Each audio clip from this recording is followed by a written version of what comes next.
গাছের পাতার যদি অনেক রকমের বাহার দেখতে পাওয়া যায় তাকে এক কথায় কি বলবো আমরা? পাতাবাহার। সেই পাতাবাহারের একটা গল্প যেটা আমাদের সিলেবাসে রয়েছে সেকেন্ড সামেটিভের জন্য শেষ গল্প। কি সেটা? বোকা কুমিরের কথা। কুমিরের ইংরেজি কি? ক্রোকোডাইল। বোকা কুমিরের কথা। গল্পটি লেখা কার লেখা? উপেন্দ্র কিশোর রায়চৌধুরী। এই উপেন্দ্র কিশোর রায়চৌধুরীর জন্ম হয়েছিল 1863 সালে আর মৃত্যু ঘটেছিল 1915 সালে। জন্ম হয়েছিল বাংলাদেশের ময়মনসিংহের মসুয়ায়। তিনি শিশু কিশোরদের উপযোগী ভাষায় ছড়া, উপকথা, মনোরঞ্জন কাহিনী, বৈজ্ঞানিক কাহিনী রচনা করেন। তার লেখা ছেলেদের রামায়ণ, ছেলেদের মহাভারত, সেকালের কথা, টুনটুনির বই, গুপি গাইন বাঘা বাইন বিখ্যাত। 1913 সালে তিনি ছোটদের জন্য সন্দেশ পত্রিকা প্রকাশ করেন।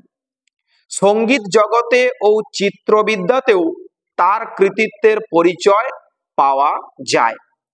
তার সন্তানদের মধ্যে সুখলতা রাও, পুণ্যলতা চক্রবর্তী, সুকুমার রায়, সুবিনয় রায় এবং পৌত্র, পৌত্র কথার অর্থ কি? পৌত্র হচ্ছে নাতি, সেই পৌত্র সত্যজিৎ রায় প্রত্যেকেই শিশু সাহিত্যে অসাধারণ প্রতিষ্ঠা লাভ করেন। এই গল্পটি অর্থাৎ বোকা কুমিরের যে কথা, এই গল্পটি তার টুনটুনির বই থেকে নেওয়া হয়েছে। তাহলে প্রশ্ন আসতে পারে বোকা কুমিরের কথা গল্পটি কোথা থেকে নেওয়া হয়েছে?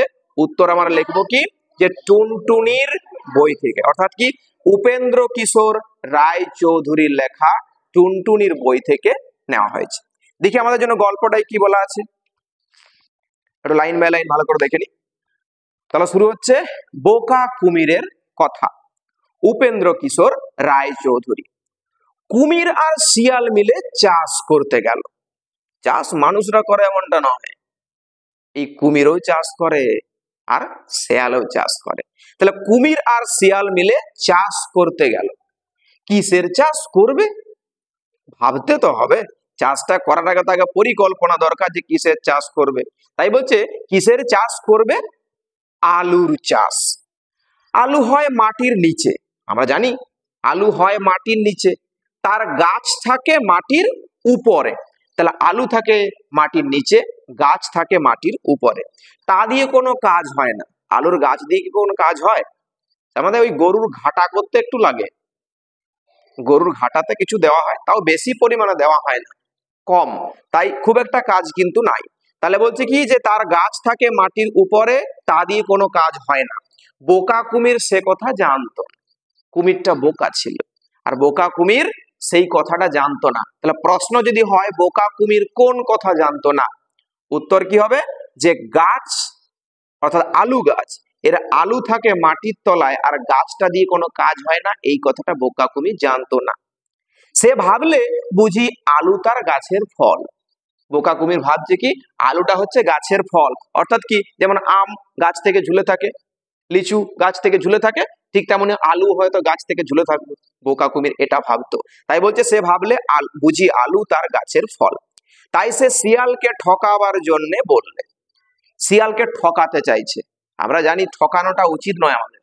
আমরা যদি নিজে কাউকে ঠকাতে যাই, একটা সময় ঘুরে ফিরে নিজেদেরকে ঠকতে হয়। এখানে কি বলছে, যে পরিকল্পনা করেছে, তাই সে শিয়ালকে ঠকানোর জন্য বলছে। নিজেই বোকা, সে আবার শিয়ালকে ঠকাতে যাচ্ছে। কিরকম বলছে? বলছে গাছের আগার দিক কিন্তু আমার, গাছের আগার দিক কিন্তু আমার, আর গোড়ার দিকটা তোমার। যেমন ভাবনা তেমনই কাজ। বলছে গাছের আগার দিকটা মানে উপর দিকটা আমার আর গোড়ার দিকটা তোমার, নিজে থেকেই বলেছে। হ্যাঁ, তাহলে চুক্তিটা কি হলো না, গাছের আগার দিক কিন্তু আমার আর গোড়ার দিক হলো তোমার। শুনে শিয়াল হেসে বলছে কি, আচ্ছা তাই হবে। শিয়াল তো জানে, তাই বলছে যে যেহেতু নিজের থেকেই সে ওটা তাকে প্রদান করছে, বলছে আচ্ছা তাই হবে। তারপরে যখন আলু হলো, কুমির তখন সব গাছের আগা কেটে তার বাড়িতে নিয়ে এলো। কুমির গাছের সব আগাগুলো কেটে নিয়েছে, দিয়ে বাড়িতে নিয়ে চলে এসেছে। এনে দেখে তাতে একটাও আলু নেই। গাছের উপরে কি আলু ধরে নাকি? না। তাই বলছে তাতে দেখলো কি, তা একটাও আলু নেই। তখন সে মাঠে গিয়ে দেখলো শিয়াল মাটি খুঁড়ে সব আলু তুলে নিয়ে গেছে। মাটি খুঁড়ে সব আলু তুলে নিয়ে গেছে। কুমির ভাবলে তাই তো, বলছে তাই তো, এবার বড্ড ঠকে গিয়েছি। আচ্ছা আসছে এবার দেখাবো, আসছে এবার দেখবো। এবার তো ঠকে গেলাম আমি নিজেই, আসছে এবার দেখবো। তারপরের বার হলো ধানের চাষ। এবারে কুমির ভাবছে, মনে ভেবেছে কি, আর কিছুতেই ঠকতে যাবে না। তার মানে কি, আমরা তো জানি নেড়া বেলতলায় কবার যায়? একবারে যায়। নেড়া মানে যার মাথায় চুল নেই। শুধু শুধু কি বেলটা মাথার উপর পড়তে দিবে স্যার? না। তাই বলছে কি, বলছে ভাবছে কি যে এবারে কুমির মনে ভেবেছে আর কিছুতেই ঠকতে যাবে না। তাই সে আগে থাকতেই শিয়ালকে বললে, ভাই এবারে কিন্তু আমি আগার দিক নেব না। আগের বার আগার দিক ঠকে গেছি, বলছে ভাই আমি কিন্তু এবারে আগার দিকটা নেব না, এবার আমাকে গোড়ার দিক দিতে হবে। কিন্তু তুমি আগের বারে গোড়ার দিকটা নিয়ে গেছো, এবার কিন্তু আমাকে গোড়ার দিকটা দিতে হবে। শুনে শিয়াল হেসে বলছে আচ্ছা তাই হবে। সেই একই ভাবনা, ও তো ভেবেছে যে এ তো বোকা একদম, একে আর কোন রকম ভাবে একবার ঠকেও যে বুঝতে পারে না তাকে আর বোঝানো যাবে না। ও বলছে আচ্ছা ঠিক হবে, ঠিক আছে তাই হবে। তারপরে যখন ধান হলো, শিয়াল সে ধান শুদ্ধ গাছের আগা কেটে নিয়ে গেল। শিয়াল ধান শুদ্ধ আগের গাছের আগাটা, আগা বলতে উপর দিকের অংশটা, সব কেটে নিয়ে চলে গেছে। কুমির তো এবারে ভারী খুশি হয়ে আছে, ভেবেছে মাটি খুঁড়ে সব ধান বার করে নেবে। মাটি খুঁড়ে সব ধানকে সে বার করে নেবে, আনন্দে আছে। হায় কপাল, মাটি খুঁড়ে দেখে সেখানে কিছুই নেই। লাভের মধ্যে খড়গুলো গেল। ধানটা কাজে লাগলে লাভ হয় কি, খড়টাও লাভ হয়, গরুতে খায়, আমরা ছানি কেটে দিই, হয়েছে। তাই বলছে সেই লাভের মধ্যে খড়গুলো সে পেল না। গোড়াতে কি থাকে, ধানের গাছের গোড়াতে কি থাকে, কিছু থাকে কি? কিছুই থাকে না। বলছে হায় কপাল, মাটি খুঁড়ে দেখে সেখানে কিছু নেই, লাভের মধ্যে খড়গুলো গেল। তখন কুমির তো বড্ড চটেছে, মানে কি রেগে গেছে। তাই বললে দাঁড়াও শিয়ালের বাছা, তোমাকে দেখাচ্ছি মজা। এবার আমি তোমাকে আগা নিতে দেবো না, সব আগা আমি নিয়ে আসবো। সেবার হলো আখের চাষ। কুমির তো আগেই বলেছে এবার আর সে আগা না নিয়ে ছাড়বে না, এবার আগাটাই নেবে, মানে ডগার দিকটা নেবে। কাজে শিয়াল তাকে আগাগুলো দিয়ে নিজে আগগুলো নিয়ে ঘরে বসে বেশ মজা করে খেতে লাগলো। আখ তো মিষ্টি লাগে, আর আখের যে ডগার দিকের অংশগুলো কি থাকে, নোনা লাগে না, নোনতা লাগে। তাহলে শিয়াল তো মানে কি করছে না, আনন্দে বেশ বাড়িতে বসে আগগুলো চিবি চিবি খাচ্ছে। কুমির আখের আগা ঘরে এনে চিবি দেখলে খেয়ালি নোনতা, খুবই নোনতা লাগছে একদম, তাতে একটু মিষ্টি নেই।